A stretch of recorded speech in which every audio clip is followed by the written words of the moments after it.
Kementerian Pertahanan Rusia merilis rekaman kerja tempur para perwira intelijen distrik militer barat. Rekamannya diunggah di akun Telegram @MADRasia pada Senin 24 Oktober 2022. Angkatan Bersenjata Federasi Rusia setiap hari menyerang posisi menembak, fasilitas militer dan kendaraan lapis baja Angkatan Bersenjata Ukraina menggunakan informasi yang diterima dari unit intelijen dan pasukan khusus.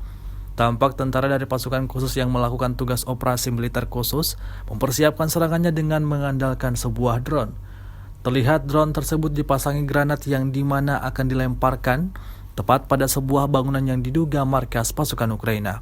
Setelah berhasil meledakkan posisi militan Ukraina, pasukan Rusia kembali berembuk untuk menyusun strategi barunya.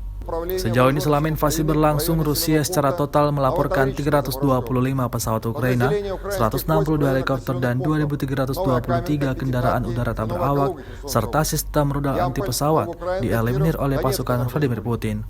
Sementara itu dari kubu Kiev, Kementerian Pertahanan Ukraina melaporkan 400 tentara Rusia dieliminir dalam 24 jam terakhir.